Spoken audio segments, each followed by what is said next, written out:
Good morning. तर इथे माझी अंघोळ वगैरे झाली होती आणि मी कामं करायला घेतलीच होती, तोपर्यंत समर्थ उठून बसला. म्हटलं चला आता ह्याची पण अंघोळ वगैरे करून घेते.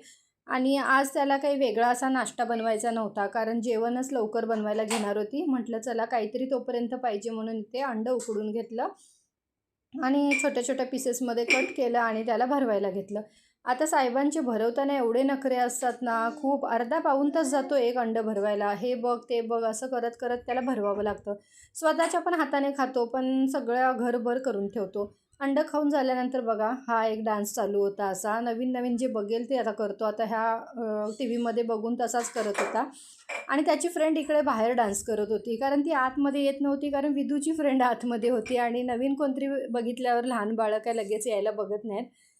विदूची फ्रेंड वगैरे गेली आणि म्हटलं चला आपल्या पुढच्या कामाला लागूया. तर इथे कपडे वगैरे सगळे सुकत घातले, समर्थचे सगळे हाताने धुतले ते सगळे सुकत घातले आणि मग लागली स्वयंपाकाला. तर आज स्वयंपाकामध्ये ना छान असा नॉनव्हेजचा बेत होता. तर इकडे मसाला छान असा भाजून घेतला. आणि आमच्या कोल्हापूर साईडला माहिती आहे का, सुक्कं पातळ असं बोलतात. म्हणजे चिकनचा रस्सा पण होतो आणि त्याची वेगळी अशी सुक्कं पण बनतं. पण आज मला थोडी कामं होती, त्यामुळे म्हटलं चला एकच बनवून घेऊया. विदू मटण खात नाही म्हणून तिच्यासाठी इकडे चिकन पण आणलं होतं, ते बनवून घेतलं. आणि आमच्यासाठी छान असं झणझणीत असं मटण बनवून घेतलं.